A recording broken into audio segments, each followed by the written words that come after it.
நம்மகிட்ட ஒன்று நம்மகிட்ட குறைவாக கூட இருக்கலாம். ஆனால் நான் நம்புகிறேன், அவங்க செய்கிறதுக்கும் நம்ம செய்கிறதுக்கும் நிறைய வித்தியாசம் இருக்குது.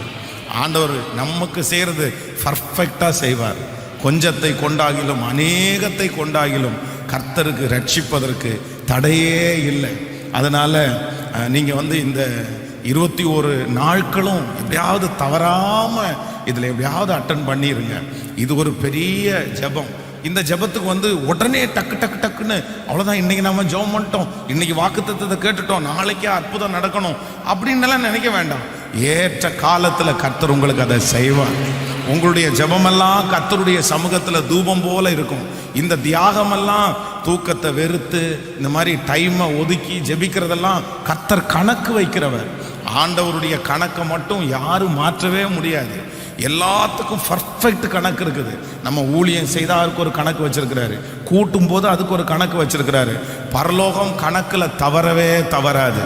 நீங்கள் எதை செஞ்சாலும் அதற்குரிய பலனை ஆண்டவர் கொடுக்காம விடவே மாட்டார். ஆமேன்னு சொல்லுவோம். அது ஒன்று உங்களுடைய கண்கள் காணும், இல்லைன்னா நம்முடைய அடுத்த சன்னதி அதை பார்ப்பார்கள். விசுவாசிக்கிறீங்களா? எத்தனை பேர் நம்முடைய வாழ்க்கையில் ரொம்ப அவசியமான ஒரு விஷயம் என்ன அப்படின்னா, நம்முடைய குணங்களை மாற்றணும்னு ஆண்டவர் நினைக்கிறார். ஒரு மனுஷனுடைய வாழ்க்கையில் இந்த குணம் அப்படின்றது ஒரு நிழலை போலது. உங்களுடைய குணம் நீங்கள் எங்கே போனாலும் உங்களுக்கு பின்னாடி அது ட்ராவல் பண்ணிகிட்டே இருக்கும். சிலர் எத்தனை தான் ஆண்டவருக்குள்ளே வந்தாலும் வசனத்தை வாசித்தாலுமே அந்த ஜென்ம சுபாவம், அந்த ஜென்ம குணம் அப்படின்றது மாறவே மாறாது. அதை நமக்கு சொல்லுவாங்கல்ல, அப்பாவை மாதிரி கோவப்படுறான் பாரு, அவங்க அம்மா மாதிரி கத்துறான் பாரு அப்படின்னெல்லாம் சொல்லுவாங்கல்ல. ஆனால் உண்மையிலே ஆண்டவர் என்ன எதிர்பார்க்குறாருன்னா, நீங்கள் ஆண்டவருடைய பிள்ளைகளாய் மாறுறதுனுடைய ஒரு மிகப்பெரிய அர்த்தம் என்னன்னா, உங்கள் அம்மாவுடைய குணம் உங்களுக்கு இருக்கக்கூடாது, உங்கள் அப்பாவுடைய குணம் உங்களுக்கு இருக்கக்கூடாது. நீங்கள் குணத்தை மாற்றலை அப்படின்னு சொன்னால் நீங்கள் ராஜரிகம் பண்ண முடியாது. ஜனங்களுக்கு முன்பாக தலைவர்களாய் தலைவியாய் மாற முடியாது. நீங்கள் வேதத்தில் ஆண்டவர் ஒரு நினிவே பட்டணத்தை ரட்சிக்கும்படியாக ஒரு மனுஷனை தெரிந்து கொள்கிறார். அப்போது அவங்க ஆண்டவருக்கு பிரியம் இல்லாத வழியில் போய் ஆண்டவர் டிராவல் பண்ண இடத்த விட்டுட்டு இன்னொரு இடத்துக்கு டிராவல் பண்ணுறாரு. இந்த யோனாவை குறித்து நீங்கள் வாசித்து பார்ப்பீர்களானால் அவனுக்கு இருந்த ஒரு மிகப்பெரிய மைனஸ் என்ன அப்படின்னா, அவனுடைய குணத்தை ஆண்டவரால் சேஞ்ச் பண்ணவே முடியல. பாருங்களேன், ஒரே எரிச்சலின் ஆவி, எங்கே போனாலும் எரிச்சலை தான் பண்ணுவான். அங்கே அந்த கப்பலில் பிரயாணம் பண்ணிட்டு இருக்கிறான். அப்போ அந்த ஜனங்கள் எல்லாம் அழுகுறாங்க, எப்பா உன்னை தூக்கி நாங்கள் எப்படி கடலில் போடுவோம், உங்களை தூக்கி ஆனால் அவன் பாருங்க அந்த இடத்துல பாருங்க, என்னை தூக்கி கடலில் போடுங்க, என்னை தூக்கி கடலில் போடுங்க, செத்தா சாகிறேன். அப்போ எந்த அளவுக்கு அவனுக்கு மனசுக்குள்ள ஒரு வைராக்கியம் பாருங்களேன். அதுக்கப்புறம் ஆமணக்கு செடி, அந்த ஆமணக்கு செடியின் மொத்தம் எரிச்சல் அடைஞ்சவன கர்த்தர் சொல்றாரு, நீ எரிச்சலா இருக்கிறது நல்லதுப்பா. உடனே என்ன வார்த்தை வரும் தெரியுமா? நான் மரண பரியந்தம் எரிச்சலா இருக்கிறது. அவன் நிமித்தமாய் கர்த்தர் அந்த பட்டணத்தையே தேசத்தையே ரட்சித்தாரு. ஆனா பின்னாடி அவன் ஊழியத்தை செய்யவே முடியலைங்க. பின்னாடி ஊழியத்தை செய்ய முடியல. இன்றைக்கு இந்த ஜெபத்தில் இருக்கிற யார்கிட்ட ஆண்டவர் பேசுறாருன்னு தெரில. ஆனால் பிரதர், உங்கள் குணத்தை கண்டிப்பாக நீங்கள் மாற்றணும். சிஸ்டர், உங்கள் குணத்தை நீங்கள் கண்டிப்பாக மாற்றணும். நீங்கள் அதை பெருமையாக பேசாதீங்க. எங்கள் அப்பாவுடைய குணம் தான் எனக்கு, எங்கள் அம்மாவுடைய குணம் தான் எனக்குன்னு தயவு செய்து பெருமையாக பேசாதீங்க. நீங்கள் குணத்தை மாற்றலை அப்படின்னா சரியான ஒரு ரட்சிப்புக்குள்ளே நீங்கள் வரவே இல்லைன்னு அர்த்தம்னு பைபிள் சொல்லுது. இல்லை, சேஞ்சு கண்டிப்பாக வேணும். நான் முன்னாடி இப்படி இருந்தேன், இப்போ இப்படி இருக்கேன். முன்னாடி எரிச்சலாக இருப்பேன், இப்போ அப்படி அடையிறது. அப்போது எல்லாரும் அந்த குணத்தை மாற்றிட்டீங்கன்னா ஆண்டவர் உங்கள் மேலே பெரிய இரக்கத்தை வைப்பார். ஆமேன்னு சொல்லுவோம். ஸோ இன்றைக்கு இந்த ஜெபத்தில் எல்லாரும் சொல்லணும், எங்கள் அம்மாவுடைய குணம் எனக்கு வந்துடக்கூடாதுப்பா, எங்கள் அப்பாவுடைய குணம் எனக்கு வந்துடக்கூடாதுப்பா. எனக்கு யாருடைய சுபாவம் வரணும்னா என் கர்த்தருடைய சுபாவம் என் மேலே வரணும். ஆமேன். எல்லாரும் கையை மேலே உயர்த்தி ஆண்டவரிடத்துல கேளுங்க, ஆண்டவரே என் குணத்தை நீங்கள் மாற்றுங்க ஆண்டவரேன்னு சொல்லுங்க. எல்லாரும் இருதயத்தின் ஆழத்தில் இருந்து, தகப்பனே என் குணத்தை நீங்க மாற்றுங்க ஆண்டவரே, மாற்றுங்க ஆண்டவரே. ஸ்தோத்திரம். ஆண்டவரே, நான் அப்படி இருக்கக்கூடாது ராஜா. ஆண்டவரே, என்னுடைய வாழ்க்கையில் அப்படிப்பட்ட காரியங்கள் இருக்கக்கூடாது ஆண்டவரே. ஆண்டவரே, நான் சேஞ்ச் ஆகணும் ஆண்டவரே. எனக்குள்ளே இருக்கிற கோபத்தை எடுத்து போடுங்கப்பா. ஆண்டவரே, எனக்குள்ளே இருக்கிற எரிச்சல்களை எடுத்து போடுங்க ஆண்டவரே. அப்பா, எங்கள் அப்பா கோவப்பட்டது மாதிரி நான் கோவப்படக்கூடாது. என் குடும்பத்தில் இருக்கிற நபர்கள் கோவப்பட்டது மாதிரி நான் கோவப்படக்கூடாது. எனக்கு முழுக்க முழுக்க உங்க குணம் எனக்கு வேணும் ஆண்டவரே. சத்தமா சொல்லுங்க, ஆண்டவரே, உங்க மன்னிக்கிற குணம் எனக்குள்ள வரட்டும், உங்க அன்பு செலுத்துகிற குணம் எனக்குள்ள வரட்டும். சொல்லுங்க, அந்த வார்த்தையை சொல்ல சொல்ல ஆண்டவர் ஓ ஹல்லேலூயா உங்களுக்கு இறங்குவாராக. உங்க குணத்தினால என்ன மூடுங்கப்பா. ஆண்டவரே, உங்களுக்குள்ளே இருக்கிற சகல குணமும் எனக்குள்ள ஆப்ரேட் ஆகட்டும் ஆண்டவரே. ஸ்தோத்திரம் அப்பா. ஆமென் சொல்லுங்கள். ஹல்லேலூயா. நீங்க தீர்க்கதரிசிகளில் எலியா பெரியவரா எலிசா பெரியவரா அப்படின்னு கேட்டா, உண்மையிலே அதிகமான அபிஷேகத்தை வாங்கினது யாருன்னு கேட்டா எலிசா தான் வாங்கினார். ஏன்னா எலியா எடுத்துக்கொள்ளப்படும் போது அவர் என்ன சொல்றாருன்னா, நான் எடுத்துக்கொள்ளப்படுறதை நீ பார்த்துட்ட அப்படின்னு சொன்னா, நீ பார்த்துட்டேன்னா அது நடக்கும். எலியாட்ட கேட்கிறார், நீ இத்தனை நாள் எனக்கு சேவை செஞ்சிருக்கிறியே, உனக்கு நான் ஏதாவது செய்யணும்னு நினைக்கிறேன், உனக்கு என்ன வேணும்னு கேட்கும்போது, உம்மிடத்திலே இருந்த அந்த வரம் எனக்கு ரெட்டிப்பா வேணும். அவன் கேட்டது ரொம்ப பெரிய விஷயம். அப்போ சொன்னார், நீ அரிதான காரியத்தை கேட்டிருக்கிற, யாருமே இப்படி கேட்க மாட்டாங்க, பரவாயில்ல, நீ கேட்டதை நான் தருவேன்னு ப்ராமிஸ் பண்ணிட்டேன். நான் எடுத்துக்கொள்ளப்படும் போது நீ பார்த்துட்ட அப்படின்னா கண்டிப்பா அது கிடைக்கும். அதே போல அவன் போகும்போதெல்லாம் பின்னாடி பின்னாடி போய் இவர் இருக்கும்போது, ஏன்னா ஆண்டவர் எப்படியாவது அவனை எடுத்துக்குவாரு. அப்போ சுழல் காட்டுல எலியா எடுத்துக்கொள்ளப்படும் போது எலிசா பார்த்து, ஐயோ இஸ்ரவேலுக்கு ரதமும் குதிரை வீரரும் ஆனவரே அப்படின்னு கத்துறான். உடனே அவனிடத்திலிருந்து ஒரு சால்வை இறங்கி வருது. அந்த சால்வையை எடுத்து அவன் ஒரு பள்ளத்தாக்குல தண்ணீர்ல நிக்கிறான். ஓங்கி எலியாவின் தேவன் எங்கன்னு அடிக்கும் போது அந்த அற்புதம் நடக்குது. அப்போ எலிசாவை விட எலியாவுக்கு 2 மடங்கு அபிஷேகம் கிடைச்சிருச்சு. ஆனா இன்னைக்கு கூட சின்ன பிள்ளைங்களை கேட்டு பாருங்க, தீர்க்கதரிசியில பெரிய தீர்க்கதரிசி யாருன்னு கேட்டா எலியா தாத்தா, எலியா தாத்தா, எலியா தாத்தா. எலிசா அத்தனை அபிஷேகத்தை வாங்கியும் பெரிய வெற்றி அவன் அடையல. வேற எதுவுமே காரணம் இல்ல, அவருடைய குணம் சரியில்லாததான் காரணம். ஏன்னா நீங்க வேதத்துல வாசிக்கும் போது, இவன் மொட்டை. பொதுவாக தலையில முடியலன்னா நம்மள ஊர்ல உள்ளவங்க என்ன சொல்லுவாங்க, மொட்டைன்னு தான் சொல்லுவாங்க. அப்போ இவர் மொட்டையா இருந்தனால மலைக்கு ஏறி போகும்போது அங்க இருக்கிற குழந்தைங்க சொல்றாங்க, மொட்டைத்தலையா ஏறிப்போ, மொட்டைத்தலையா ஏறிப்போ. பொதுவாக பிள்ளைகளுக்கு அப்படியெல்லாம் சொல்லி யாராவது ஒருத்தர் பெரியவங்க சொல்லியிருப்பாங்க, அதை வச்சு உடனே இவன் அந்த குழந்தைகளை சபிக்கிறான். காட்டிலிருந்து சிங்கம் அந்த குழந்தைங்களை படிச்சுது. அப்போ ஊழியக்காரனா மாறிட்டாரு, 2 மடங்கு அபிஷேகத்தை வாங்கிட்டாரு. ஆனா எது மாறலைன்னா முன் கோபம் மாறவே இல்லை, முன் கோபம் மாறவே இல்லை. பிரதர், உங்க கோபத்தை நீங்க அடக்கல அப்படின்னா, சிஸ்டர், உங்க கோபத்தை நீங்க சரி பண்ணலைன்னா, உங்க கோபம் நீங்க எதையெல்லாம் சம்பாதிச்சு வச்சிருக்கிறீங்களோ அத்தனையும் இழக்கிற வரைக்கும் உங்களை வழி நடத்தும். கோபத்திற்கு அவ்வளோ பெரிய வலிமை இருக்கிறது. கோபம் இருக்கிற ஒரு மனிதன் கர்த்தரை பிரியப்படுத்தவே முடியாது. சாந்த குணம் உள்ளவர்கள் தான் பூமியை சுதந்தரித்துக் கொள்ளுவார்கள். கோபப்பட்டீங்கன்னா உலகத்துல இருக்கிற எல்லா வியாதிகளும் உங்களுக்குள்ள வரும். நீங்க தான் உங்க கோபத்தை மாத்தணும். கோபப்படுறவங்க ஆண்டவருக்கு பிரியமா இருக்கவே முடியாது. மனுஷனுடைய கோபம் தேவனுடைய நீதியை நடப்பிக்க மாட்டாது என்று உங்க கோபத்தினால ஒண்ணுமே பண்ண முடியாது. கோபத்தை கண்டிப்பா கண்ட்ரோல் பண்ணணும். அப்போ ஆண்டவரே, எனக்கு இப்படிப்பட்ட குணங்கள் எதுவும் வேணாம் ஆண்டவரே. ஸோ 2 மடங்கு அபிஷேகத்தை வாங்கின மனுஷனால கூட குணம் சரியில்லாததுனால அவனால பெரிய வெற்றியை அடையவே முடியலைங்க. அதனால ரொம்ப சேஞ்ச் பண்ண வேண்டியது என்ன அப்படின்னா, ஆண்டவரே, என் குணத்தை நான் என்ன பண்ணணும்னா மாற்றணும். ஆமேன்னு சொல்லுங்க. இன்னொரு விட உசை கூட ஆண்டோடத்துல ஜெபம் பண்ணலாமா? தகப்பனே, எங்கிட்ட இருக்கிற எல்லா ஜென்ம சுபாவங்களும் சத்தமா சொல்லுவேன், ஆண்டவரே நன்றி, என் தேவனால் நான் உயருவேன். ஆண்டவரே ஸ்தோத்திரம், ஸ்தோத்திரம், ஸ்தோத்திரம், ஸ்தோத்திரம். எல்லாரும் ஜெபம் பண்ணி ஹல்லேலூயா. தகப்பனே, என்மேல் இரக்கமாயிரும், என்மேல் இரக்கமாயிரும், என்மேல் இரக்கமாயிரும், என்மேல் இரக்கமாயிரும். என்ன உங்க பலிபீட தண்டையில வைக்கிறப்பா, உங்களுக்கு முன்னாடி நான் என்ன வைக்கிறேன் ஆண்டவரே. ஆண்டவரே, இந்த பொல்லாத குணங்கள் எனக்குள்ள வேண்டாம், மனுஷிக குணங்கள் எனக்குள்ள வேண்டாம், முன்னோர்களுடைய குணங்கள் எனக்குள்ள வேண்டாம். என் உச்சம் தலை முதல் உள்ளம் கால் வரை ஓடுகிற சகல ரத்தமும் உமக்கே சொந்தமானது, அது உமக்கே சொந்தமானது. உங்க குணம்தான் எனக்குள்ள இருக்கணும் ஆண்டவரே. சொல்லு ஆண்டவரே, உங்க குணம்தான் எனக்குள்ள இருக்கணும். ஆமென், ஆமென். உங்க அம்மாவுடைய அப்பாவுடைய குணத்தை நீங்க சேஞ்ச் பண்ணலைன்னா அவங்களுடைய வியாதிகளையும் நீங்க சுமக்க வேண்டியது இருக்கும். அவங்க என்னென்ன பிரச்சனையெல்லாம் அவங்க சுமந்தாங்களோ, நீங்க உங்க குணத்தை சேஞ்ச் பண்ணலைன்னா அது அப்படியே வம்சாவளி சாபமாய் தொடரும்.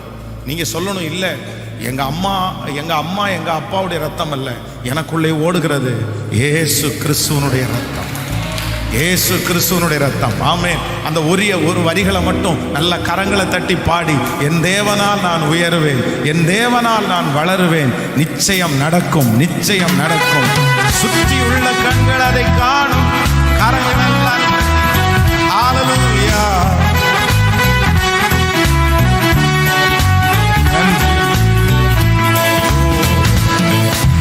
முடியாதென்ற போது முடியும் என்றார், மனம் தளர்ந்த போது என்றார். முடியாதென்ற போது முடியும் என்றார், மனம் தளர்ந்த போது கர்த்தர் இருந்த அருகில் நான் உனக்காயாவும் செய்வேன், உன் தேவை பார்த்துக் கொள்வேன் என்றாரே. கர்த்தர் எந்த அருகில் நின்று நான் உனக்காயாவும் செய்வேன், உன் தேவை பார்த்துக் கொள்வேன். கரங்களை மேல தட்டி, என் தேவனா நான் உயர்வேன், நான் வளர்வேன், என் தேவனா நான் உயர்வேன், தேவனா நான் வளர்வேன். நிச்சயம் நடக்கும், நிச்சயம் நடக்கும். விசுவாசத்தோடு நிச்சயம் நடக்கும், நிச்சயம் நடக்கும். ஒரு விசை கூட சொல்லும், என் தேவனால், என் தேவனால், ஓ ஹல்லேலூயா, என் தேவனால் நிச்சயம் நடக்கும், நிச்சயம் நடக்கும்.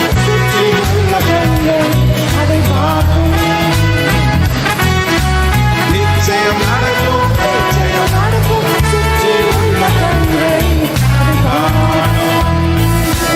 ஆமென்.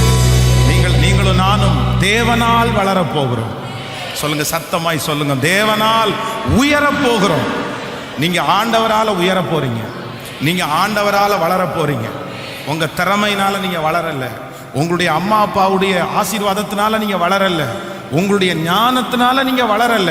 ஆனா ஆண்டவர் இன்னைக்கு வாக்கு கொடுக்கிறாரு, என்னாலே உன் ஆயுசு நாட்கள் பெருகும், என்னாலே நீ வளருவாய், என்னாலே நீ உயருவாய்.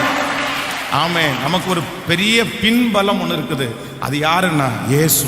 அப்போ இன்னைக்கு முழுக்க நீங்க இந்த வார்த்தையை அறிக்கை செஞ்சுட்டே இருக்கணும். ஆண்டவரே, நான் என் கையினால நான் உயரல ஆண்டவரே, என் சம்பாத்தியத்தினால நான் உயரல ஆண்டவரே, என் குடும்பத்தினால இன்னும் நான் உயரல. ஒருவேளை 40 வருஷமா 50 வருஷமா பாடுபட்டுட்டே இருக்கலாம், நான் உயரவே இல்லையே, நான் உயரவே இல்லையே. ஆனா நான் நம்புறேன், இல்லை, கர்த்தரால நீங்க வளருவீங்க, கர்த்தரால நான் உயர்வேன். இந்த பலிபீடத்தில் நிற்கும் போதெல்லாம், ஒவ்வொரு பலிபீடத்தில் நிற்கும் போதும் நான் நம்புறேன், உண்மையிலே ஆண்டவருடைய பிள்ளையை வளருவதற்கு உயர்வதற்கு ஒண்ணுமே இல்லாத ஒரு மனுஷன் யாரால வளர முடியும், யாரால உயர முடியும்? அப்படியெல்லாம் ஒண்ணுமே இல்லை. ஆனா நான் இன்னைக்கு சொல்லுவேன், என் தேவனால் நான் உயர்ந்தேன், என் தேவனால் நான் வளர்ந்தேன். இந்த சத்தத்தை கேட்குறாங்க, நீங்க கூட நிறைய பேர் சொல்லலாம், பாஸ்டர் என் திறமையினால நான் உயரலை, நான் தேவனால தான் வளர்ந்தேன், தேவனால தான் உயர்ந்தேன். இது அல்ல, இந்த 21 நாள் முடிஞ்சதுக்கு அப்புறம் இன்னும் வளருவீங்க, இன்னும் உயர்வீங்க. ஆமென் சொல்லுவோம். ஹல்லேலூயா. இன்னைக்கு உள்ள அந்த வாக்குத்தத்த வசனத்தை நாம் எல்லாரும் சேர்ந்து வாசிக்க போறோம். தேவனுடைய சமூகத்திலே இன்றைய வாக்குத்தத்தத்திற்காக ஆண்டவருடைய சமூகத்தில் ஜெபித்த போது ஆண்டவர் ஆபகுக் 2ஆம் அதிகாரத்திலே ஸ்தோத்திரம் ஒரு 3வது வசனத்தை என்னுடைய இருதயத்திலே கர்த்தர் காண்பித்து அந்த வசனத்தை ஆண்டவர் இன்னைக்கு பேசும்படியா என்னுடைய இருதயத்தில் கொடுத்தார். எல்லாரும் எடுத்தலாம். ஆபகுக் 2ஆம் அதிகாரத்திலே 3வது வசனத்தை நம்ம எல்லாரும் சேர்ந்து வாசிக்கலாமா? குறித்த காலத்திற்கு தரிசனம் இன்னும் வைக்கப்பட்டிருக்கிறது, முடிவிலே அது விளங்கும், அது பொய் சொல்லாது, அது தாமதித்தாலும் அதற்கு காத்திரு, அது நிச்சயமாய் வரும், அது தாமதிப்பது இல்லை.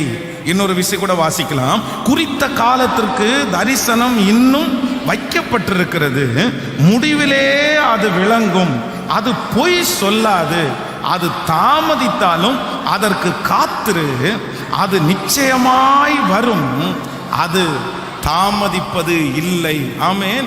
ஆண்டவருடைய பிள்ளைகளே, இன்றைக்கு ஆண்டவர் ஒரு ரொம்ப அழகான ஒரு நல்ல வாக்குத்தத்தத்தை கர்த்தர் தருகிறார். இஸ்ரவேல் ஜனங்கள் ஆண்டவருக்கு விரோதமாய் மிகப்பெரிய தீமையை செய்கிறார்கள். அப்போ ஆண்டவர் நிறைய காரியத்தை தேவனுடைய மனுஷனிடத்துல சொல்றாரு. இதெல்லாம் நீ குறிச்சுக்கோப்பா, இதெல்லாம் நீ எழுதிக்கோப்பா அப்படின்னு சொல்றாரு. அப்போ அவருக்குள்ள ஒரு சந்தேகம், ஆண்டவரே இது நடப்பதற்கு சாத்தியமே இல்லையே, இப்ப எப்படி இது நடக்கும்? இது நடக்கிறதுக்கு எந்த வாய்ப்பும் இல்லை. அப்போ ஆண்டவர் என்ன சொல்றாருன்னா, குறித்த காலத்திற்கு சொல்லப்படுகிற தரிசனம் வைக்கப்பட்டிருக்கிறது, அது ஒரு நாளும் பொய் சொல்லாது, அது தாமதித்தாலும் அதற்கு காத்திரு, நிச்சயமாய் அது தாமதிப்பதே இல்லை. இன்றைக்கு இந்த இரக்கம் செய்யும் வரை இந்த கூட்டத்திலே கலந்து கொண்டிருக்கிற என்னுடைய அன்பு கர்த்தருடைய பிள்ளையே, ஒருவேளை ஆண்டவர் இதற்கு முன்பாக நிறைய வாக்குத்தத்தங்களை உங்களோடு பேசி இருக்கலாம், நிறைய ப்ராமிஸ் கர்த்தர் உங்களுக்கு கொடுத்திருக்கலாம். ஆனா எல்லாமே தாமதமாகலாம். எனக்கு மட்டும் ஏன் இப்படி தாமதமாகுது? இனி எனக்கு நம்பிக்கையே அற்று போயிருச்சு, அது நடக்குமா நடக்காதான்னு ஒரு பெரிய கேள்விக்குறியோடு நான் இருக்கிறேன். இந்த ஜெபத்தில் யாராவது ஒருத்தர் சொல்லலாம். ஆனா ஆண்டவர் வாக்கு கொடுக்கிறாரு, இல்ல, குறித்த காலத்திற்கு தரிசனம் வைக்கப்பட்டிருக்கிறது, அது ஒரு நாளும் பொய் சொல்லாது, அது தாமதித்தாலும் அதற்கு காத்திரு, அது நிச்சயமாய் வரும். உன் ஜெபத்திற்கு பலன் நிச்சயமாய் வரும். நீங்கள் பட்ட பிரயாசத்திற்கு பலன் நிச்சயமாய் வரும். ஆண்டவர் ஆணித்தரமாய் உங்களை பார்த்து சொல்லுகிறார், உன் இருதயம் சோர்ந்து போக வேண்டாம். நீ நினைக்கிற காரியம், நீ ஜெபித்த காரியம், கர்த்தர் உங்களுக்கு வாக்கு கொடுத்த காரியம், எத்தனை பேர் தடுத்தாலும் அது நிச்சயமாக வரும். அது உன்னை தேடி வரும், அது உன்னை விட்டு போகாது. காலதாமதம் ஆனாலும், நாட்கள் தாண்டினாலும் நிச்சயமாக அது வரும் என்று கர்த்தர் சொல்லுகிறார். ஆமென் சொல்லுவோம். காத்திருந்து காத்திருந்து உங்களுடைய இருதயம் ஒருவேளை சோர்ந்து போய் இன்னைக்கு வந்திருக்கலாம். பாஸ்டர், இந்த ஜெபத்துல நான் அட்டன் பண்ணும் போதே ரொம்ப சோர்ந்து போய் தான் வர்றேன். எத்தனை வருஷமா காத்திருக்கிறது, எத்தனை வாக்குத்தத்தத்தை தான் நான் விசுவாசிக்கிறது, எத்தனை ஜெபத்துல தான் நான் போய் கலந்து கொள்கிறது, இதுக்கு மேல என்ன காத்திருக்க முடியாது பாஸ்டர். எனக்கு எல்லாரும் சுற்றி இருக்கிறவங்க எல்லாரும் என்னை வித்தியாசமா கேட்கிறாங்க. ஆனா அந்த இருதயத்தை பார்த்து கர்த்தர் உற்சாகப்படுத்தும்படியா தான் சொல்றாரு, அது தாமதிக்குன்னு நீ நினைக்காத, தாமதிச்சாலும் நிச்சயமாகவே வரும், அது பொய் சொல்லவே சொல்லாது. ஆண்டவர் உங்களுக்கு கொடுப்பேன் என்று வாக்கு கொடுத்த அந்த ஆசீர்வாதத்தை தருவார். நான் உன் கடன்களை முடிப்பேன் என்கிற தெய்வம் அதை முடித்து காண்பிப்பார். உங்களுக்கு ஒரு குழந்தை பாக்கியத்தை தருவேன் என்று சொன்ன தெய்வம் அதை அப்படியே நிறைவேற்றுவார். உன் வீட்டில் சந்தோஷமான சத்தம் கேட்கப்படும் என்று சொன்ன தெய்வம் கர்த்தர் வாக்கு கொடுக்கிறார், நிச்சயமாய் அது வரும். தடைபட்ட அந்த காரியம் நிச்சயமாய் வரும்.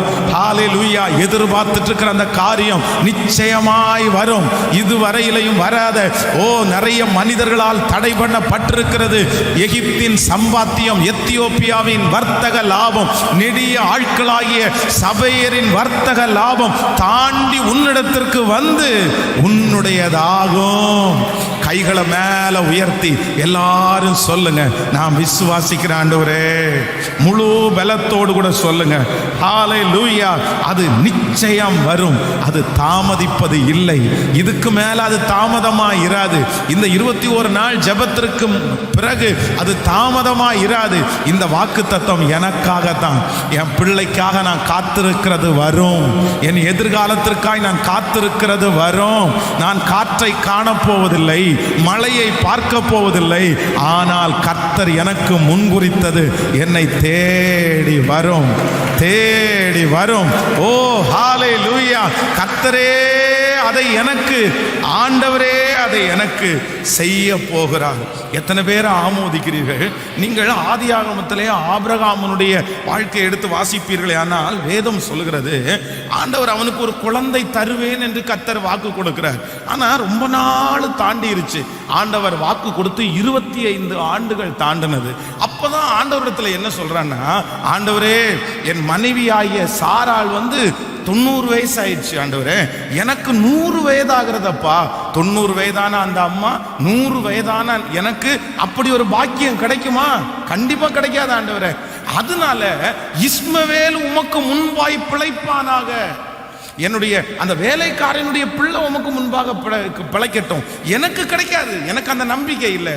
ஆனா வேதம் சொல்லுது ஆண்டவர் ஈசாக்கை கொடுத்து ஆபிரகாமுக்கு கொடுத்த வாக்கு தத்தத்தை நிறைவேற்றினார். அவ்வளவு காலம் தாமதமானாலும் ஆண்டவர் சொன்ன வாக்கு தத்தம் தடையாகவே இல்லை. சிஸ்டர், பிரதர், எங்க அன்பு தகப்பனே, தாயே, ஒருவேளை ஆபிரகாமை போல சோர்ந்து போய் எனக்கு நீ நடக்காதுன்னு நான் முடிவு பண்ணிட்டேன் ஆண்டவரே, ஏன்னா அந்த பலன் என்னை விட்டு போயிருச்சு, என் மனைவிக்கு அந்த பலன் இல்லை, அதனால யாராவது ஒருத்தர் பிழைக்கட்டும், வேற யாருக்காவது ஒருத்தருக்கு செஞ்சுங்கன்னு சொல்லி உங்க இருதயம் சோர்ந்து போகுமானால் ஆண்டவர் சொல்றார், வாக்கு கொடுத்தது உனக்கு தானே, வாக்கு கொடுத்தது உன் குடும்பத்திற்கு தானே, உன்னை கொண்டுதான் செய்வேன்னு சொன்ன இல்லை, உன் கண்கள் பார்க்கும்னு சொன்ன இல்லை, கண்டிப்பாக கர்த்தர் சொன்ன வார்த்தையை நிறைவேற்ற வல்லவரா இருக்கிறார். ஆமென் சொல்லுங்க. இந்த வாக்கு தத்தத்தை நான் ஜெபித்து ஆயத்தம் பண்ணும்போது ஆண்டவர் ஒரு 3 காரியத்தை என்னுடைய இருதயத்தில் கர்த்தர் பேசினார். அப்படின்னா ஒரு தேவனுடைய பிள்ளையினுடைய வாழ்க்கையிலே இந்த தாமதம் என்கிறது 3 காரியத்தினாலே வரும். அந்த 3 காரியத்தை சொல்லி ஒன்றை மட்டும் விளக்கமா உங்களுக்கு சொல்லி நான் ஜெபிக்க போறேன். 3 விஷயத்திலே நமக்கு தாமதம் வரும். ஒன்று, நம்மாலே சிலது தாமதம் வரும்.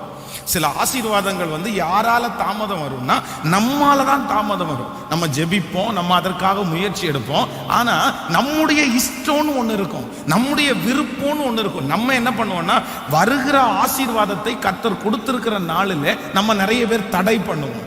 அது எனக்கு செட் ஆகல, அது எனக்கு பிடிக்கல, நான் நினைச்சது மாதிரி இல்லை. நன்றாய் கவனித்துக் கொள்ளுங்க. ஆண்டவரிடத்தில் ஒரு காரியத்திற்காக நீங்கள் ஜெபிப்பீர்களே, ஆனால் சில நேரங்களிலே உங்களுக்கு பிரியப்பட்டது மாதிரி அது இருக்காது, நீங்க ஆசைப்பட்டது மாதிரி இருக்காது, அது உங்களுடைய கற்பனைக்கு தகுந்தது மாதிரி இருக்காது. நீங்க ஆரம்பத்தை மட்டும்தான் பார்ப்பீங்க, ஆனா ஆண்டவர் ஆரம்பத்தையும் பார்ப்பார், முடிவையும் கர்த்தர் பார்ப்பார். நான் சொல்றது உங்களுக்கு புரியுதில்ல? நமக்கு எல்லாருக்கும் எதை மட்டும்தான் பார்க்க தெரியும்னா ஆரம்பத்தை மட்டும்தான் பார்க்க தெரியும், முடிவை பார்க்க தெரியாது. நான் ஒரு நாள்ல என்னுடைய திருமணத்திற்காக ஆயத்தமாகும் போது பாஸ்டர் வெஸ்லி அவங்களுடைய பாஸ்டர் அம்மாவை பார்த்து எல்லாம் பேசி முடிச்சாச்சு. அப்போ முடிக்கும்போது கோயம்புத்தூர்ல இருக்கிற ஒரு மிகப்பெரிய ஒரு செல்வந்தர் பாஸ்டர் வெஸ்லி அவர்களுக்கு ரொம்ப பழக்கமான ஒரு நபர்.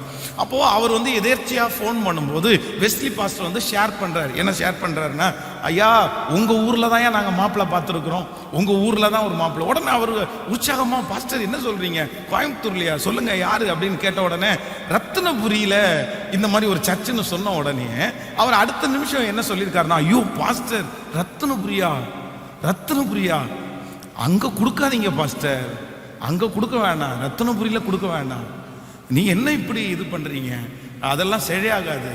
அப்போ அவர் என்ன நான் விசாரிச்சு சொல்றேன் அப்படின்னு சொல்லி என்ன விசாரித்தார். அப்பொழுது பார்த்தீங்கன்னா நம்ம சர்ச் ரொம்ப குட்டியான ஒரு சர்ச், ஒரு 70 பேர் 60 பேர் அந்த ரேஞ்சில் இருப்பாங்க, ஒரு 100 பேர் ஸ்பெஷல் மீட்டிங் வருவாங்க, அந்த மாதிரி ஒரு சின்ன திருச்சபை தான். அப்போ அவர் விசிட் பண்ணிட்டு, எனக்கே தெரியாம விசிட் பண்ணிட்டு எங்க மாமனாருக்கு அவர் ஃபோன் பண்றாரு. ஃபோன் பண்ணி, ஐயோ பாஸ்டர் வேணாம், பியூலாவை போய் அங்கெல்லாம் கொடுக்க வேணாம் பாஸ்டர், அவ எவ்வளோ அழகா பாடுறவங்க, கொஞ்ச நாள் வெயிட் பண்ணுங்க அப்படின்னு அவங்க சொல்லியிருக்காங்க. ஆனா அது கர்த்தருடைய சித்தத்தின்படி அதுக்கப்புறம் நடந்துருச்சு, ஆண்டவர் ஆசீர்வதிச்சார். ஆனா இன்னைக்கு நான் நினைச்சு பார்க்கிறேன், இல்ல மனிதன் ஆரம்பத்தை மட்டும்தான் பார்ப்பான், ஆனா ஆண்டவர் அப்படி இல்லை, நம்முடைய முடிவையும் பார்ப்பான். அற்பமான ஆரம்பத்தின் நாளை யார் அசட்டை பண்ண முடியும்? பூமி எங்கும் சுற்றி சுற்றி பார்க்கிற கர்த்தருடைய 7 கண்களும் செருபாபேலுடைய தூக்கு நூலை ஆசையாய் பார்க்கிறது. இன்றைக்கு உங்களுடைய பிள்ளைகளுடைய ஆரம்பம் அற்பமாய் இருக்கலாம், உங்களுடைய பிசினஸ் ஆரம்பம் அற்பமாய் இருக்கலாம். ஆனா நான் நம்புறேன், கர்த்தர் அதை கொண்டு பெரிய காரியத்தை கர்த்தர் செய்ய போறாரு. ஆமென். அதனால சில நேரங்களிலே ஆசீர்வாதம் தாமதமாகிறதுக்கு காரணம் யார் அப்படின்னா, நம்ம தான் காரணமா இருப்போம். நம்முடைய ஆசை நிறைவேறணும், நம்முடைய விருப்பம் நிறைவேறணும், நம்ம பார்வை நிறைவேறணும் அப்படின்னு நினைப்போம். இல்லவே இல்லை. கர்த்தருடைய சித்தத்திற்காக நீங்க ஜெபிக்கிறீங்க அப்படின்னா நலம் புலம் எதையுமே பேசக்கூடாது. இதுதான் ஆண்டவருடைய சித்தத்திற்கு ஒப்பு கொடுக்கிறதுனுடைய அர்த்தம். எத்தையுமே பேசக்கூடாது. ஆண்டவரே உமக்கு சித்தம் இருந்தா அதை நடத்துங்க, சித்தம் இல்லைன்னா அது தடுத்து போடுங்க. அவ்வளவுதான். நீங்க தீர்மானம் எடுக்கிறது தப்பு இல்லை, பொருத்தனை எடுக்கிறது தப்பு இல்லை. ஆனா ஆண்டவர் செய்யும் போது நீங்களே அதை தடுத்து நிறுத்திடாதீங்க, நீங்களே குறுக்க நின்றாதீங்க. இன்னைக்கு அந்த விஷயம் முதல்ல. நம்பர் 2. ரெண்டாவது, நீங்க அதுக்கு ஒரு வசனத்தை கூட நீங்க வாசிக்க முடியும். நீங்கள் ஆதியாகமம் 43ஆம் அதிகாரம் 10வது வசனத்தை வாசிப்பீர்களேயானால், ஆதியாகமம் 43ஆம் அதிகாரம் 10வது வசனத்துல தான் அது எழுதியிருக்குது. நம்ம ஆசீர்வாதத்தை நம்ம தடுத்து நிறுத்துறது. 43ஆம் அதிகாரம் 10வது வசனத்தை சேர்ந்து வாசிக்கலாமா? 10வது வசனம், நாங்கள் தாமதியாதிருந்தோமானால் இதற்குள்ளே 2 தரம் போய் திரும்பி வந்திருப்போமே என்றார். அப்ப இங்க என்ன நடக்குது அப்படின்னு சொன்னா, யாக்கோபனுடைய பிள்ளைகள் எல்லாம் ஆகாரத்திற்காக சாப்பாட்டுக்கு வழி இல்லை. ஆனா எகிப்து தேசத்திற்கு போகணும். எகிப்து தேசத்திற்கு ஒரே ஒரு ரூல்ஸ் மட்டும்தான் இருக்குது.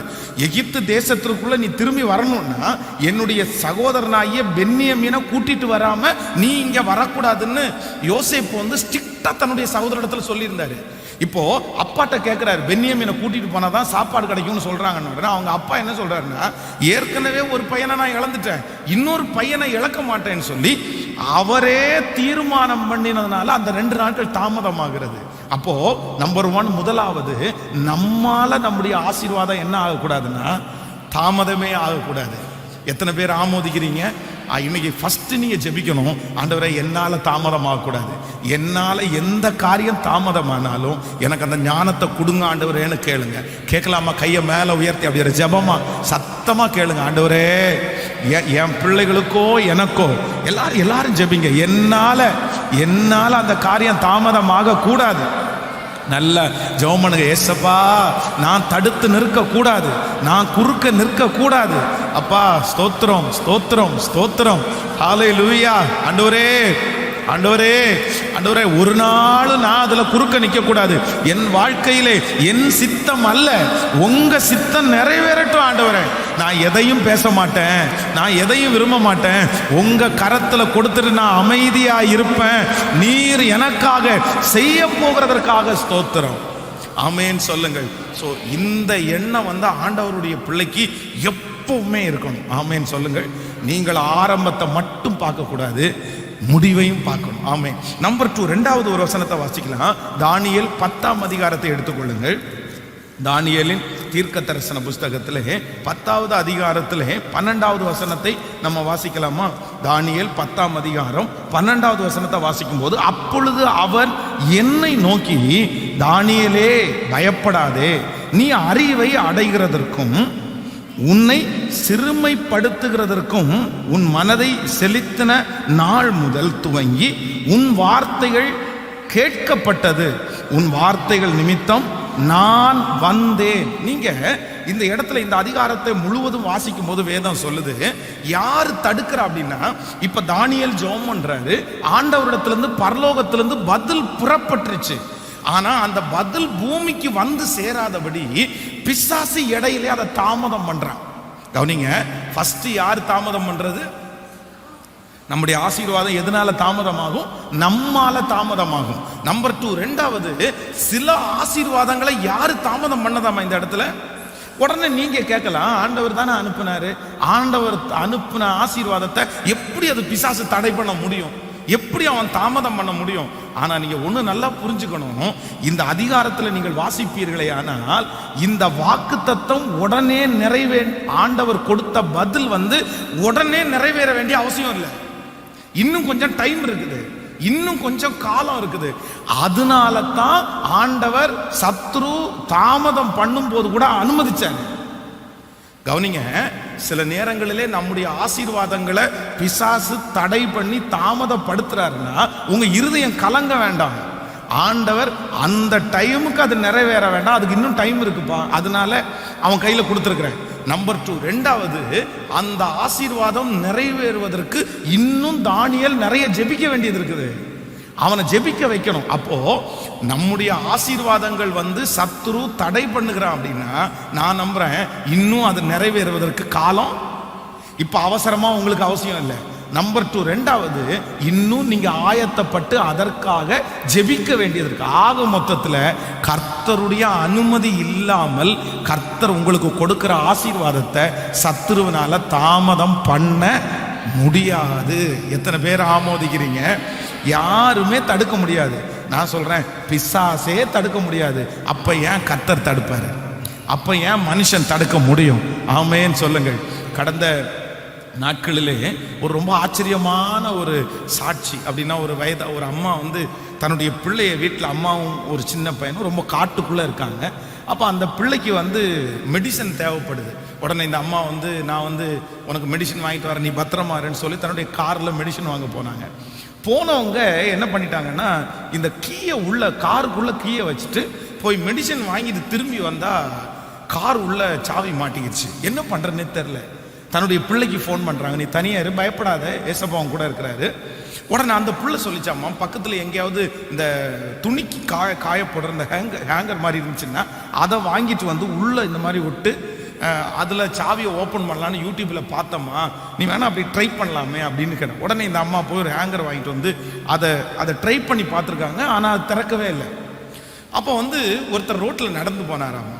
நடந்து போனவர் ஏதாவது ஹெல்ப் பண்ணணுமான்னு கேட்டிருக்காரு. உடனே இவங்க சொல்லியிருக்காங்க, ஆமாம் இந்த மாதிரி சாவி உள்ள மாட்டிக்கிச்சு அப்படின்னு. உடனே அவர் அந்த இரும்பு கம்பியை வாங்கி ஒரு 2 நிமிஷத்துக்குள்ள அந்த கார் கீயை திறந்து உள்ளே கொடுத்தாராம்மா. உடனே இவங்க சொன்னாங்க, ரொம்ப தேங்க்ஸ் அப்படின்னு சொன்னாங்களாம்மா. நீங்கள் யாருன்னு தெரிஞ்சுக்கலாமா? உடனே அவர் சொன்னாராம்மா, நான் ஜெயிலில் இருந்து 2 நாள் தான் ஆச்சு. நான் ஜெயிலுக்கு போனதுக்கு காரணம் என்ன அப்படின்னா, திருடுறதுனால தான் நான் ஜெயிலுக்கு போனேன். ஏற்கனவே ஒரு திருட்டு கேஸில் மாட்டி ஜெயிலில் போய் 2 நாளைக்கு முன்னாடி தான் நான் ஜெயிலேருந்து வெளியே வந்தேன். ரோட்டில் வாக்கிங் பண்ணலான்னு நினச்சேன். இப்போ உங்களுக்கு ஹெல்ப் பண்ண. உடனே அவங்க கையை தூக்கி சொன்னாங்களாமா, ஆண்டவரே ஏற்ற நேரத்தில் பர்ஃபெக்டான ஒரு ஆளை அனுப்புனதற்காக நன்றினாங்க. அப்போ அந்த நேரத்தில் அந்த திருடம் வரலன்னா கூட அவங்களால என்ன பண்ணிருக்க முடியாது, ஒரு 2 மணி நேரம் போராடி இருக்க முடியும். திருடன்றனால, ஏற்கனவே நிறைய வண்டியை திருடனால அதை ஓப்பன் பண்றதுக்கு அவனுக்கு ரொம்ப சிரமமே இல்லையாமா. அப்ப நான் நம்புறேன், ஆண்டவருடைய பிள்ளையே நமக்கு தாமதம் பண்ணவே மாட்டார். நடக்கணும்னு அந்த நேரத்தை கர்த்தர் நியமிச்சிட்டாருன்னா ஏற்ற நாளில் சேரும். இந்த ஆண்டு உங்களுக்கு ஏற்ற நேரமா இருக்கட்டும். இனி இந்த 2022 வருஷத்துல, இனி இருக்கிற இந்த 6 மாதத்துல உங்களுக்கு நல்ல விஷயங்கள் நடக்கட்டும். பல மாதங்களாக தடை பண்ணி வைத்திருக்கிற அந்த சத்துருடைய தடைகள் உடைக்கப்படட்டும். பிசாசுடைய தடைகள் உடைக்கப்படட்டும். ஹல்லேலூயா. பரலோகத்தின் தூதனானவர் கொண்டு வருகிற அந்த ஜெப விண்ணப்பங்கள் இயேசுவின் நாமத்தினால வான மன்றத்தில் இருக்கிற பொல்லாத ஆவிகளை கடிந்து நாங்கள் அப்புறப்படுத்தி அந்த ஆசீர்வாதத்தை நாங்கள் சுதந்தரிக்கிறோம். ஆமென் சொல்லுங்கள். அது தடைபடாது, நிச்சயம் வரும். சொல்லுங்க, ஒரு 10 டைம் சொல்லுங்க பார்க்கலாம். நிச்சயம் வரும். சொல்லுங்க, நிச்சயம் வரும். அது தாமதியாது, நிச்சயம் வரும். சொல்லுங்க, ஆண்டவரே நிச்சயம் வரும், நிச்சயம் வரும், நிச்சயம் வரும். உங்க கண்களுக்கெல்லாம் அது ஆச்சரியமா இருக்கும். அது உங்க கண்களுக்கெல்லாம் ஆச்சரியமா இருக்கும். நிச்சயமா வரும், நிச்சயமா வரும். ஆண்டவர் ஆணித்தரமா சொல்றாரு, மகளே நிச்சயமா வரும். ஆண்டவரே நான் சோர்ந்து போயிட்டேன், ஆண்டவரே, ஆண்டவரே நான் மனசையே விட்டுட்டேன், ஆண்டவரே எனக்கு வலதுபுறத்திலும் இடதுபுறத்திலும் திரும்ப நான் எங்கேயுமே இல்லை, ஆண்டவரே நான் என்ன ஆண்டவரே செய்றேன்? கர்த்தர் சொல்ற, நிச்சயமா வரும் மகளே, நிச்சயமா வரும் மகளே. நான் உனக்கு ப்ராமிஸ் பண்ணி தர்றேன், உறுதியா தர்றேன், ரப்பர் ஸ்டாம்ப் பண்ணி தர்றேன். நீ காத்திருக்கிறது, அநேக நாள் காத்திருக்கிறது நிச்சயமாய் வரும். நீ அநேக நாட்கள் காத்திருக்கிறது நிச்சயமாய் வரும். காத்திருந்து பலன் அடைவே, கழுகு போல பரப்பே,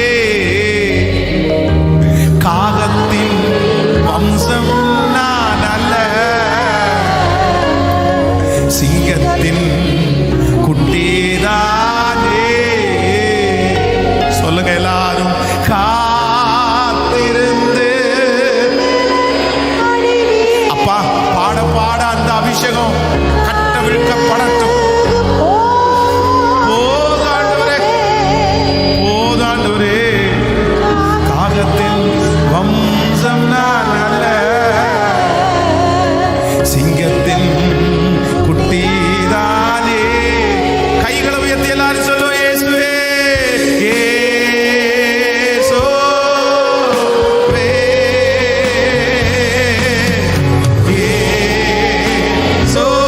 இயேசுவே. இந்த வசனத்தை பாட பாட பாட பாட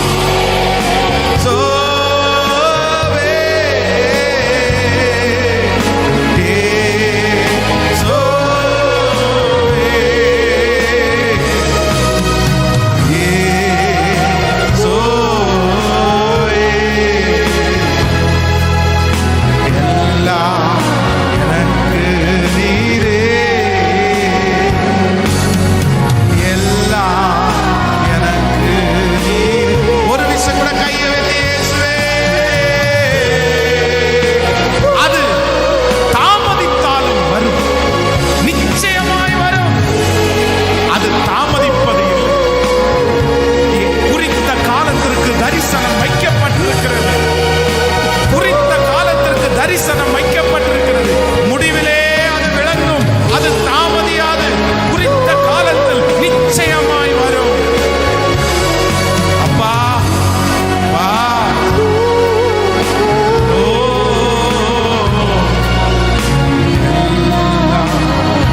எனக்கு நீரே.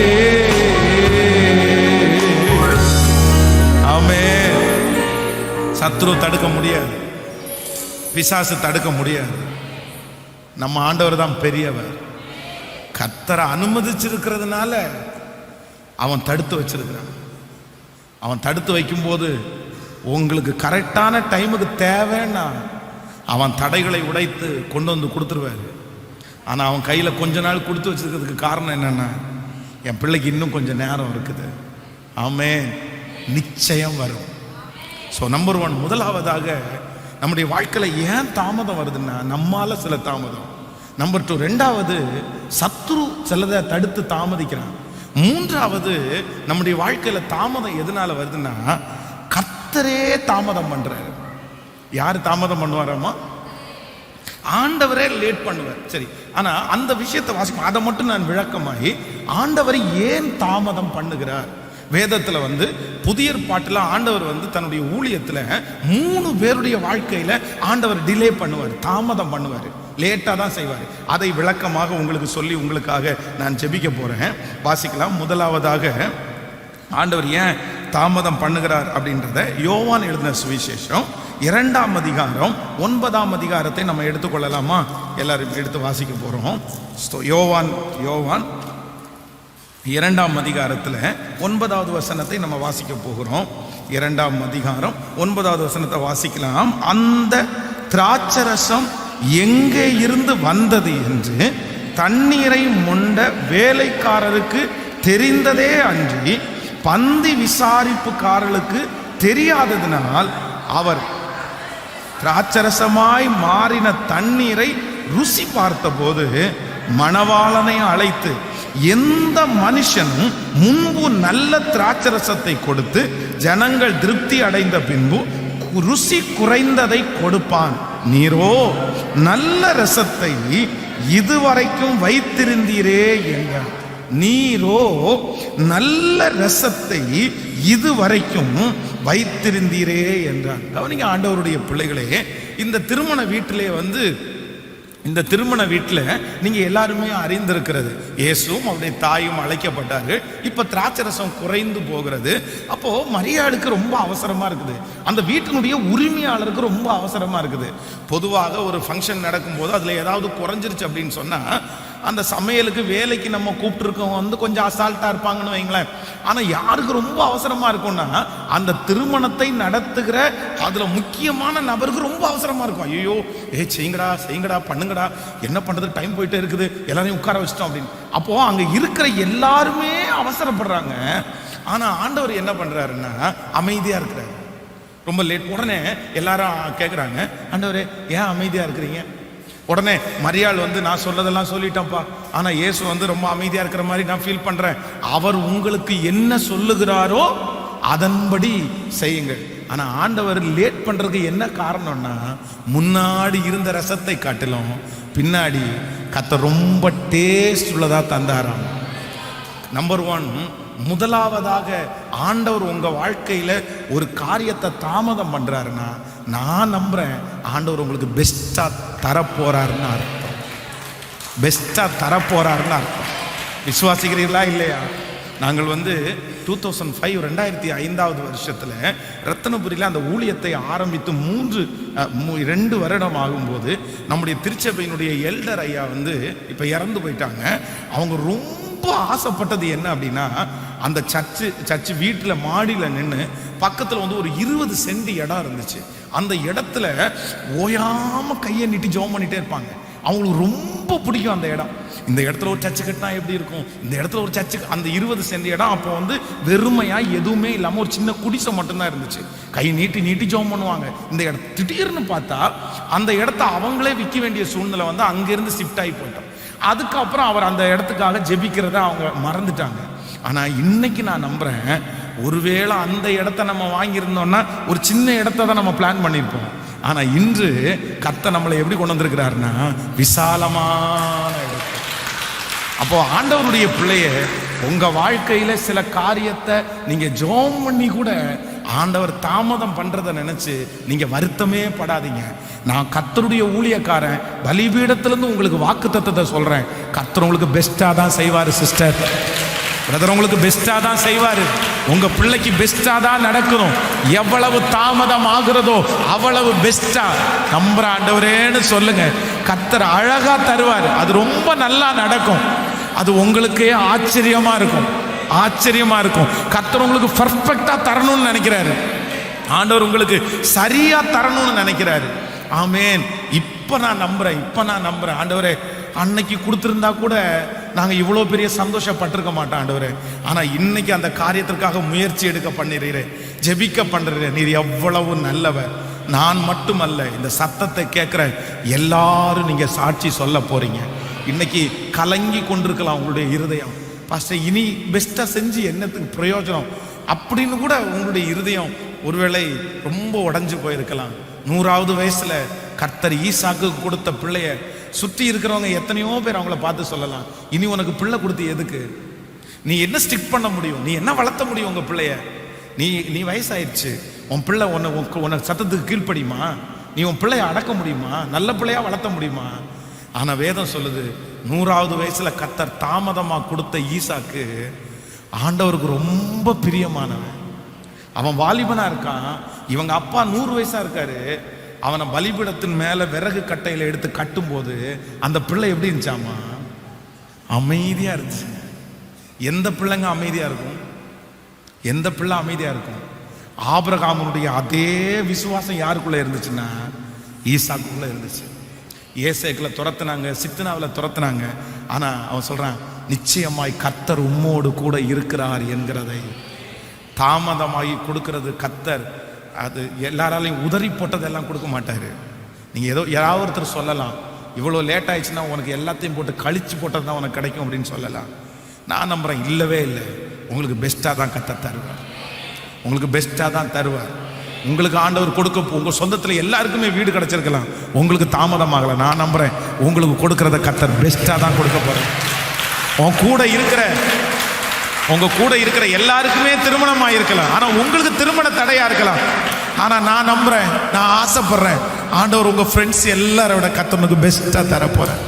உன் சொந்தத்தில் இருக்கிற எல்லாரை விட கர்த்தர் உங்களுக்கு பெஸ்டா தர போறார்.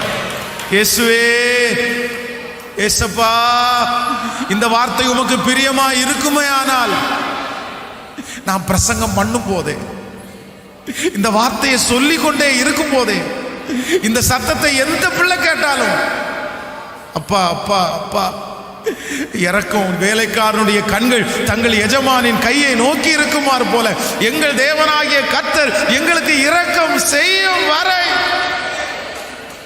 ராஜா, நினைச்சிருங்கப்பா, என் பிள்ளைய, என் மகனை நினைச்சிருங்கப்பா.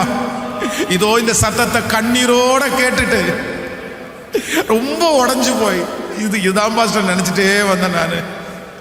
அந்த பிள்ளைய பெஸ்டா மாத்தி கொடுங்க ஆண்டவரே, அந்த அற்புதத்தை பெஸ்டா மாத்தி கொடுங்க ஆண்டவரே. இப்பொழுதே அந்த வியாதி சரியாயிரட்டும் ஆண்டவரே, இப்பொழுதே அந்த சூழ்நிலை மாறட்டும் ஆண்டவரே. நீங்க இறங்காம வேற யார் இறங்க முடியும்? கைகளை எல்லாரும் உயர்த்தி இயேசுவே இந்த வார்த்தையை நம்புறோன்னு நீங்க சொல்லுங்க. ஒரு 10 டைம் சொல்லுங்க.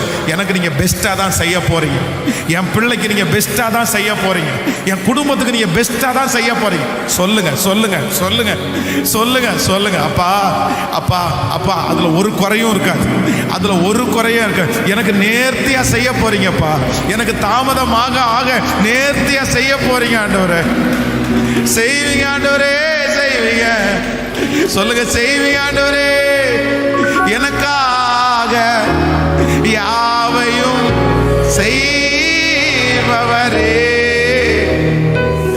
செய்து முடிப்பவரே.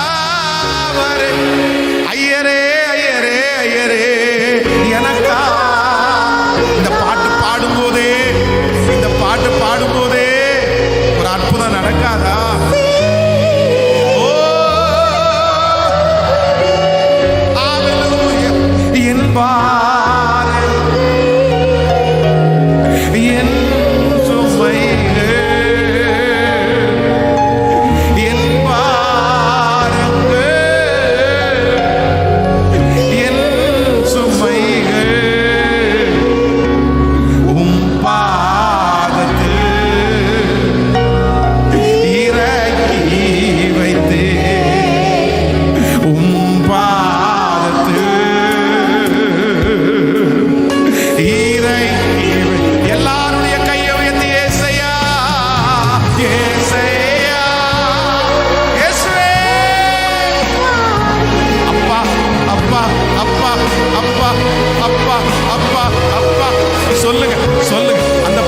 நிறைய பேரை தொடுது.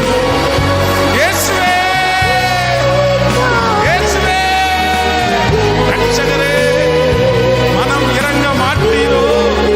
நீர் மௌனமா இராது, நீர் எழுப்பி நில்லும், நீர் எழுப்பி வாரோ, நீர் நியாயம் செய்ய வாரோ.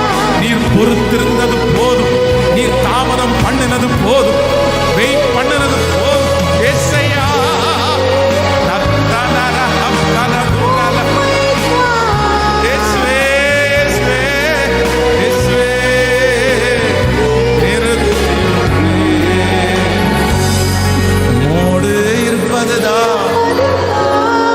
என் உள்ளத்தின் வாஞ்சையா உம் சித்தம் செய்வதுதான். என் இதயத்தில் எக்குமையா. ஆமென். ஆண்டவருடைய தாமதத்தில் ஒரு அர்த்தம் இருக்குது, ஆண்டவருடைய தாமதத்தில் ஒரு முடிவு இருக்குது. அது என்ன முடிவுன்னா, ஆண்டவர் சொல்றார், உங்களுக்கு நான் எப்படி செய்வேன்னா, தாமதம் பண்ணினாலும் பெஸ்டா நான் செய்வேன். அதை குறித்து ஒரு நாள் நீங்க துக்கப்பட மாட்டீங்க. கர்த்தருடைய ஆசீர்வாதமே ஐஸ்வர்யத்தை தரும். அதனோடு எல்லாருக்கும் நடக்குதே பாஸ்டர், எனக்கு மட்டும் ஏன் பாஸ்டர் நடக்க மாட்டேங்குது, என் பிள்ளைக்கு மட்டும் ஏன் பாஸ்டர் நடக்க மாட்டேங்குது?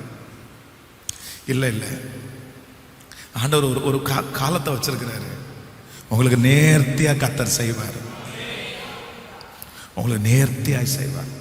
இரண்டாவதாக, ஆண்டவர் ஏன் தாமதம் பண்றார் அப்படின்றதை குறித்து ஒரு வசனத்தை வாசிக்கலாம். மத்தேயு எழுதின சுவிசேஷம் 5ஆம் அதிகாரத்தை மார்க்கு எழுதின சுவிசேஷம், நீங்கள் 5ஆம் அதிகாரம் 22வது வசனத்தை நம்ம வாசிக்க போகிறோம்.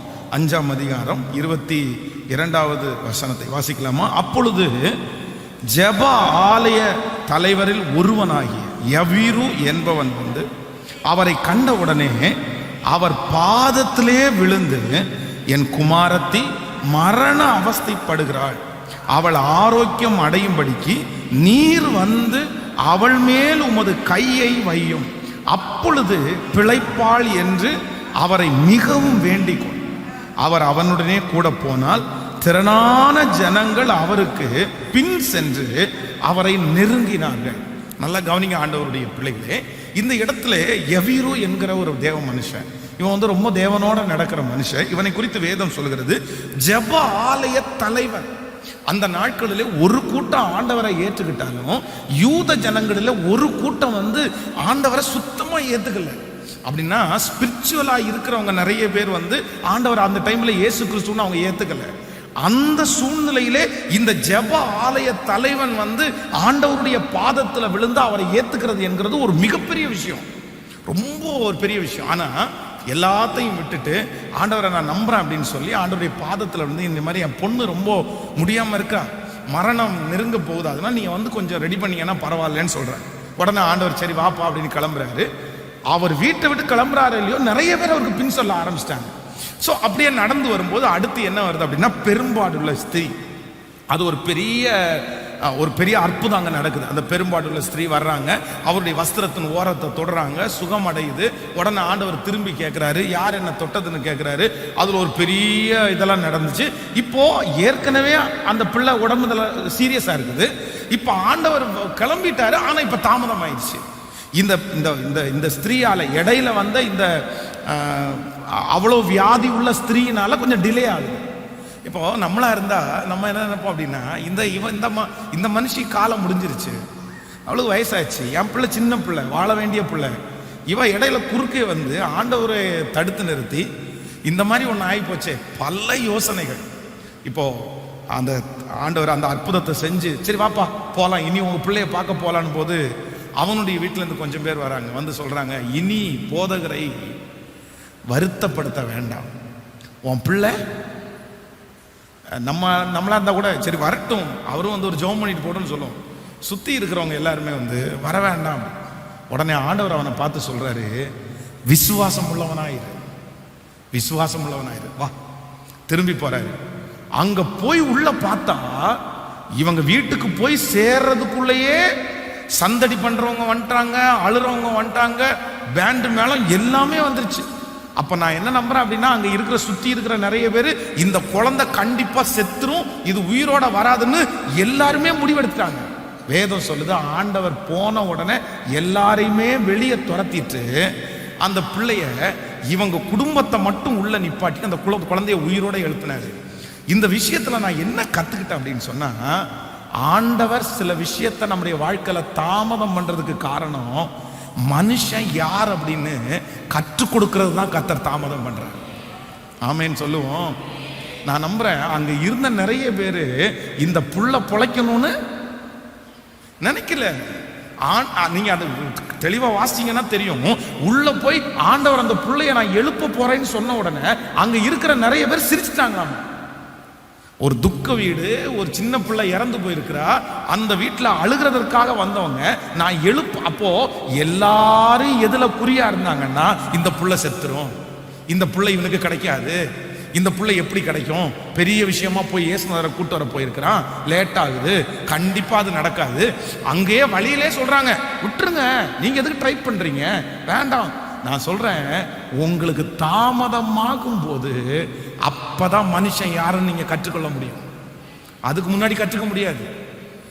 ஒரு நாளுக்கு இன்னொரு நாள் எக்ஸ்ட்ரா சொல்லிட்டீங்கன்னா தெரியும், அப்பதான் சொந்தக்காரங்க யாரு, நண்பர்கள் யாரு.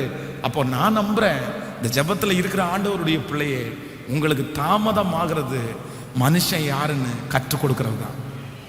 அப்பதான் உங்களுக்கு தெரியும் நல்லவங்க யாரையும் நம்மளை நேசிக்கிறாங்களா இல்லையா. நீங்க அதுக்கு பிறகுதான் நீங்கள் மனிதர்களுக்கு முன்பாக ஞானமாய் நடப்பீர்கள்.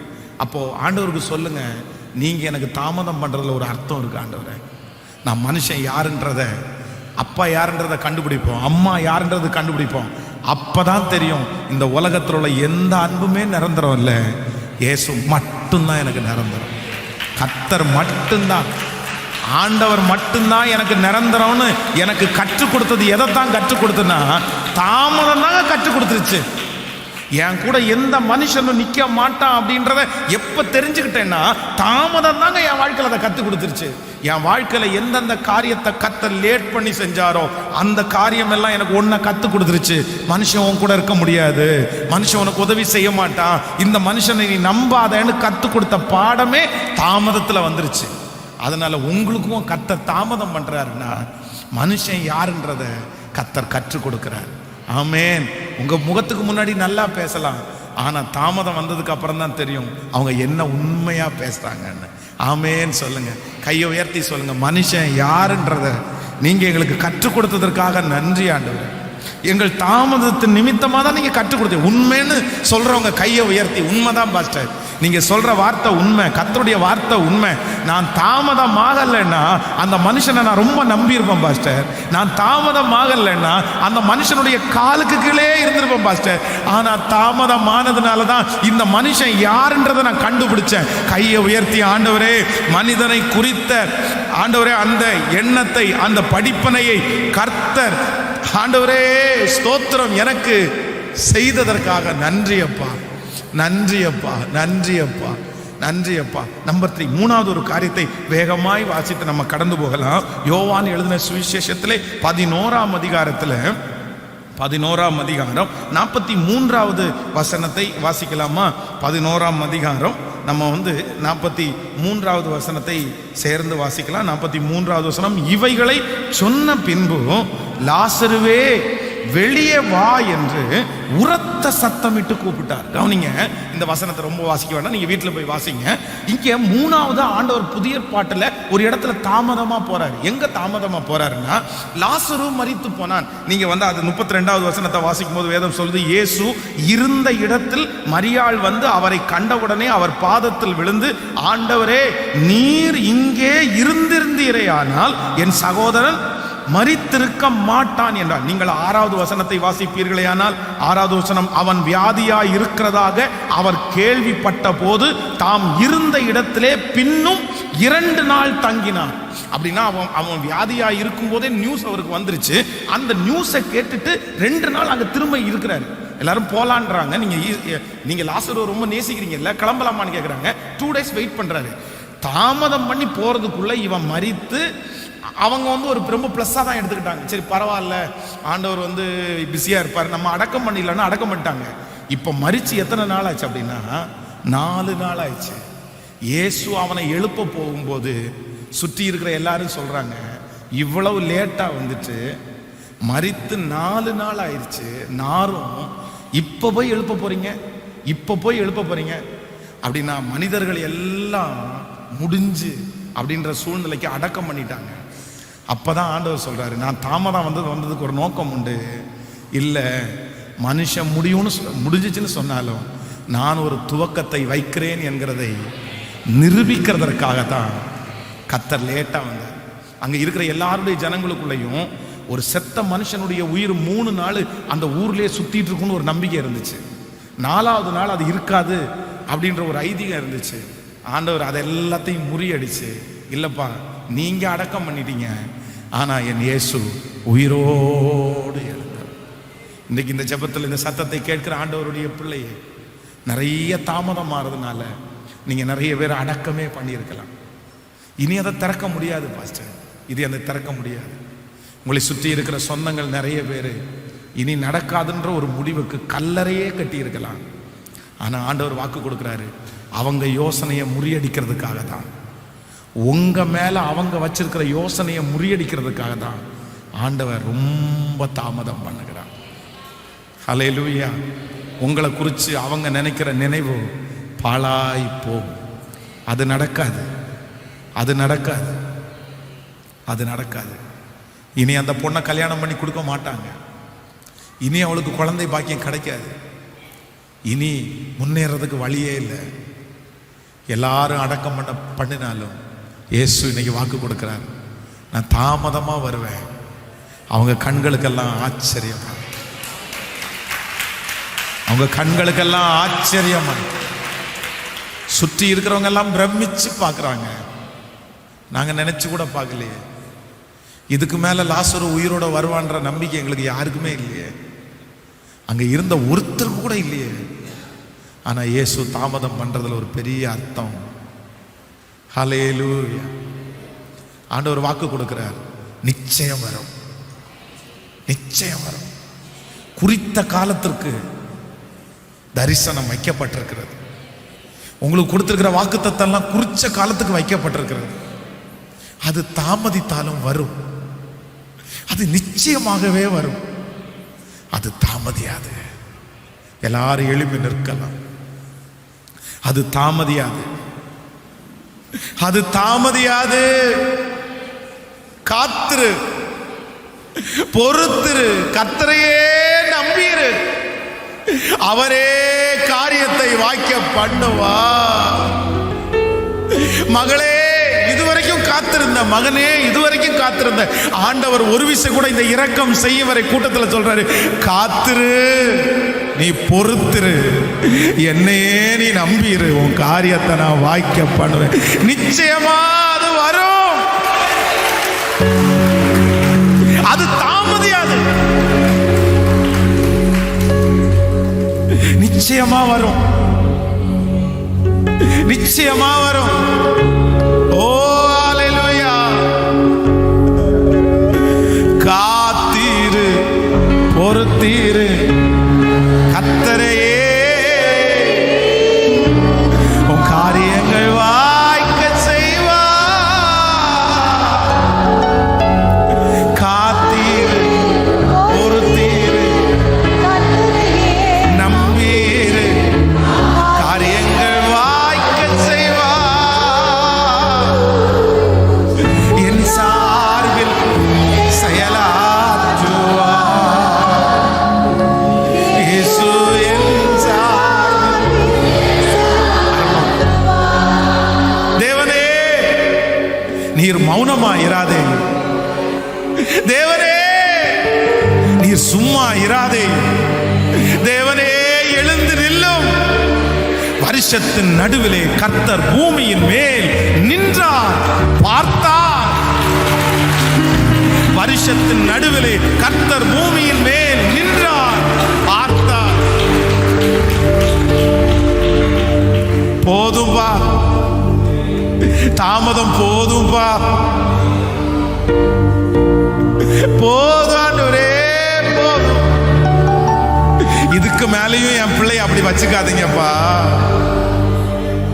தாவீத நீ ஒளிச்ச அம்பரா துணியில வச்சிருந்தீங்க, அவனை ராஜாவா மாத்துனீங்க.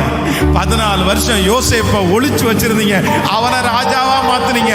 என் பிள்ளைய தூக்கி எடுக்கிற வருஷம், தூக்கி எடுக்கிற மாதம். எல்லாரும் கையை உயர்த்தி சொல்லுங்க, இயேசுவே தாமதியாதேயோ. சொல்லுங்க, சத்தமா சொல்லுங்க, தாமதியாதே.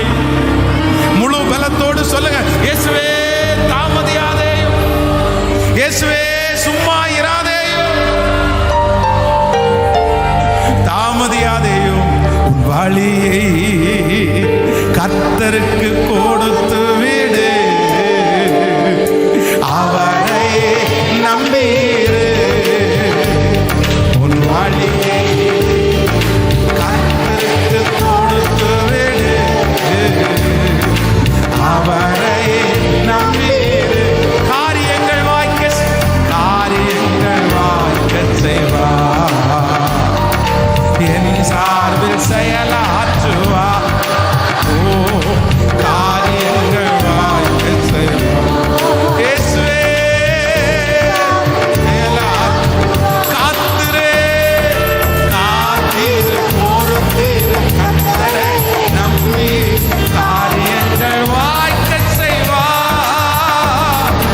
காத்திரு, பொறுத்திரு, கர்த்தரை நம்பி. ஓ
தேவ சமூகத்துல நின்று இந்த சத்தத்தை கேட்கிற, இந்த சமூகத்துல காத்திருக்கிற, இன்னும் வீடுகளிலே காத்திருக்கிற ஒவ்வொருவருக்காய் ஜெபிக்கிறேன்.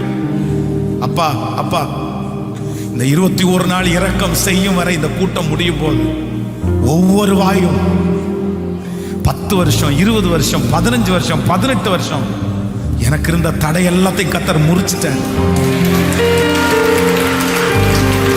நிச்சயமா அது வரும்னு சொன்னாரு, நிறைவேற்றிட்டாரு. என் பிள்ளைங்க ஒவ்வொருத்தரும் சாட்சி சொல்ல உதவி செய்யுங்கப்பா. எங்க பட்டணத்தை கண்ணோக்கி பாருங்க ராஜா. எங்க பட்டணத்துல 10,000 பேர் கொண்ட 100 சர்ச்சையாவது கொடுங்க ஆண்டவரே. 1000 பேர் கொண்ட 1000 சர்ச்சை கொடுங்க ஆண்டவரே. எங்க பட்டணம் ஒரு எழுப்புதலை சந்திக்கணும். எங்க பட்டணம் எழுப்புதலை சந்திக்கணும். எங்க பட்டணம் டெக்ஸ்டைலுக்கு ஃபேமஸ் ஆயிடுச்சு அப்படின்னு சொல்றதை விட கிறிஸ்தவர்களுக்கு, கிறிஸ்டியன்ஸுக்கு, இயேசுக்கு இந்த பட்டணம் சொந்தம். இயேசுக்கு இந்த பட்டணம் சொந்தம்.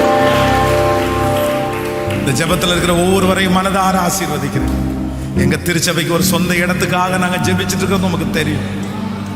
டிசம்பருக்குள்ள அதை முடிச்சிடணும் ஆண்டவரே. அதுக்கு நிறைய பண தேவை இன்னும் இருக்கு ஆண்டவரே. நீங்க இன்னைக்கு சொன்னது மாதிரி நிச்சயம் வரும். நீங்க ஒரு மனுஷனை எழுப்புனா போதும்பா. அதுக்காக செய்யற எல்லா பிள்ளைகளையும் ஆசீர்வதிங்க. இந்த ஊழியத்துல மறைஞ்சிருந்து ஒரு பலனை கூட எதிர்பார்க்காம ஊழியம் செய்யறவங்களுடைய பிள்ளைகளை எல்லாரையும் அவங்க கரத்துல தர்றேன். அவங்க நல்லா இருக்கட்டும். இந்த ஜீசஸ் கால்ஸ் இந்த குடும்பம் ஒர்க் பண்ற பிள்ளைங்க ஆண்டவரை எல்லாரையும் மறைச்சுக்குங்கப்பா. அவங்களுக்கு நல்ல சுகத்தை கொடுங்க ஆண்டவரை. உங்க பாதத்தை முத்தம் செய்யறோம். இயேசுவின் மூலம் ஜெபம் எடுக்கிறோம் நல்ல பிதாவே. என் ஆத்துமாவே கர்த்தரை ஸ்தோத்திரி, முழுமே பரிசுத்த நாமத்தை ஸ்தோத்திரி. என் ஆத்துமாவே கர்த்தரை ஸ்தோத்திரி. கர்த்தர் செய்த நம்முடைய ஆண்டவராகிய இயேசு கிறிஸ்துவின் கிருபை, பிதாவாகிய தேவனுடைய அன்பு, பரிசுத்த ஆவியானுடைய அந்யோன்ய ஐக்கியம் நம்ம அனைவரோடும் இன்றும் என்றும் சதா காலம் கூட இருப்பதாக. அல்லேலூயா, அல்லேலூயா. ஆண்டவர் உங்களை ஆசீர்வதிப்பார். God bless you. Praise the Lord.